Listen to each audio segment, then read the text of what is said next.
Blodine Touré. Bonjour. Honorable Touré, l'actualité reste toujours dominée en Guinée par l'accord politique du 12 octobre dernier. L'UFR était partie prenante à cette rencontre, mais malheureusement, on ne vous a pas laissé signer les conclusions de cette rencontre. Aujourd'hui, quelle est la force que l'UFR détient pour empêcher à ce que cet accord, notamment dans son volet l'élection des chefs de quartier et de district, soit promulgué par l'Assemblée nationale? Voilà. Ben, moi je dirais, il faut plutôt dire soit voté. Soit voté par soit voté par les élus du peuple. Voilà. Disons que les accords du 12 octobre, l'UFR a participé activement. Vous savez très bien que l'UFDG et les partis associés avaient un préalable. Ils ne voulaient pas que l'UFR participe, mais l'UFR a fini par participer parce qu'il était invité par le ministère en charge des partis.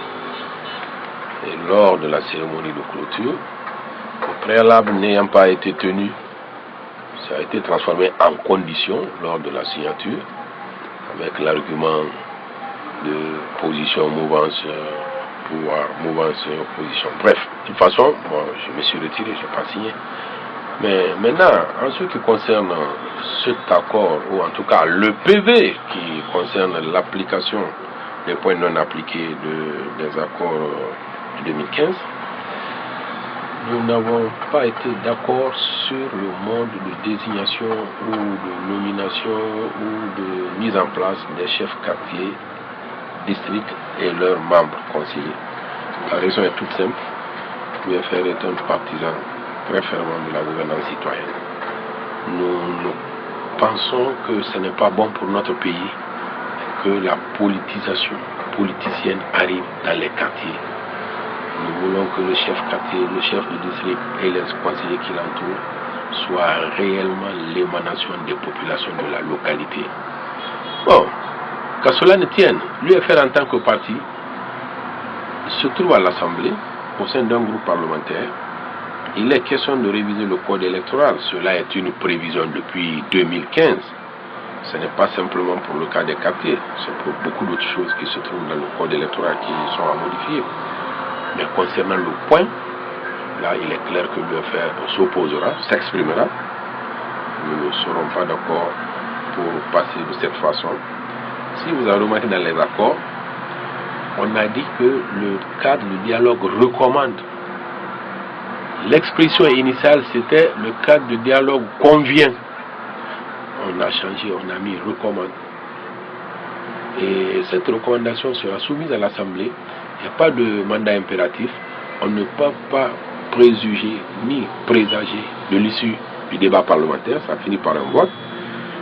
L'UFR n'a pas beaucoup de députés pour influencer, pour empêcher le vote d'une loi si les autres sont d'accord.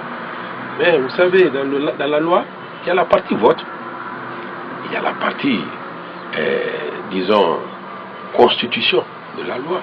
Et il faut que les lois votées par l'Assemblée soient conformes à la constitution de notre pays, surtout une loi organique.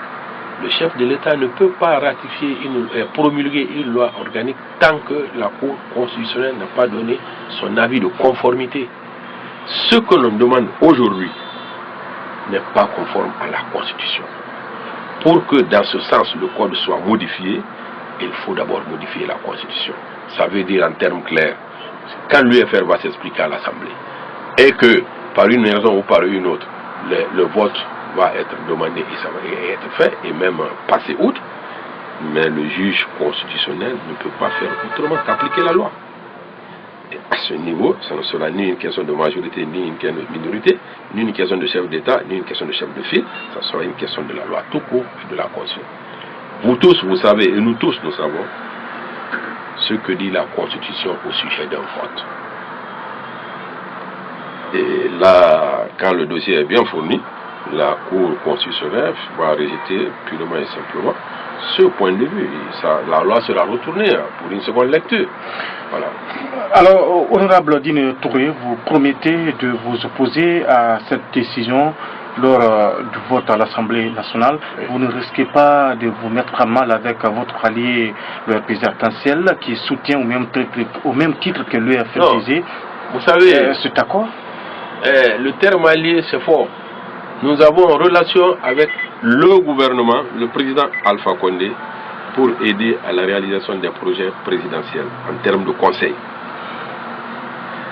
Le débat parlementaire, c'est tout autre chose. Il n'y a pas de mandat impératif. Vous avez vu le débat au Parlement de France, où les députés socialistes se sont opposés à François Hollande. Mais ça ne signifie pas qu'ils sont sortis du PS. Ça ne signifie pas qu'ils ne sont plus ensemble.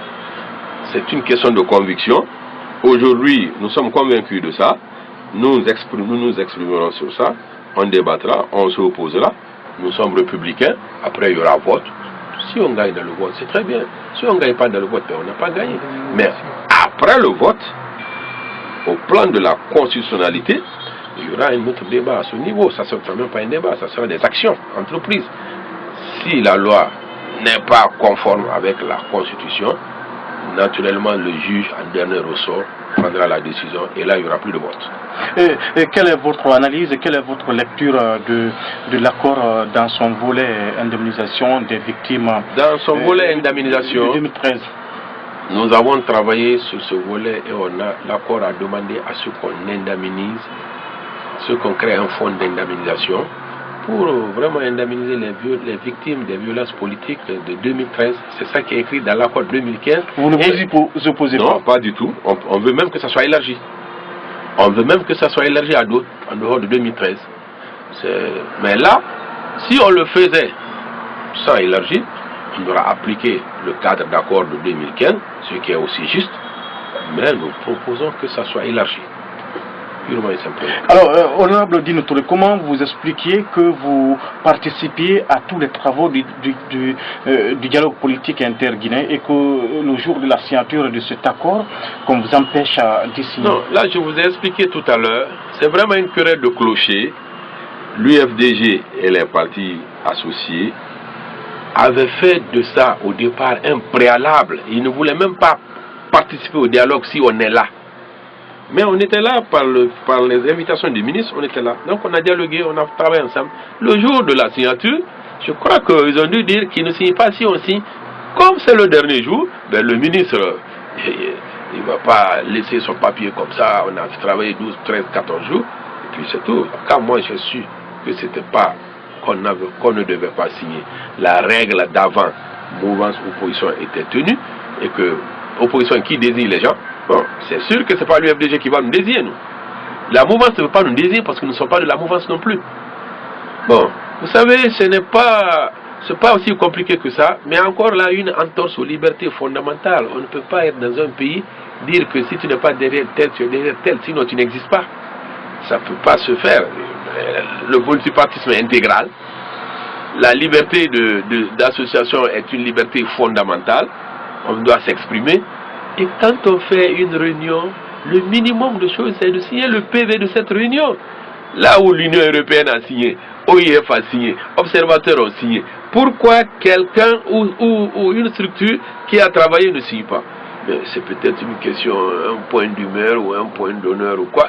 N'importe comment, c'est pas très gênant, quelque chose de malheur est bon. Aujourd'hui, nous pouvons bien dire qu'on n'est pas concerné par le PV. On est concerné par l'accord de 2015, on l'a signé. Le PV concerne simplement des modalités d'application. On n'est pas concerné par ça, on peut le dire. C'est par honnêteté que je vous dis, par exemple, indemnisation, oui. Moi, je suis même la personne qui a amené l'expression. On est d'accord. On est d'accord sur le découplage, c'était même pas couplage. Nous sommes d'accord que l'élection commune à part, quartier à part. Nous sommes d'accord que la CENI soit reformée, révisée. On débattra de ça aussi dans la session d'avril. Tout ça, c'est ce qu'il y a dedans, il n'y a pas autre chose. Le seul point important sur lequel on n'est pas d'accord, c'est le mode de mise en place des quartiers. Je l'ai dit dedans, hein.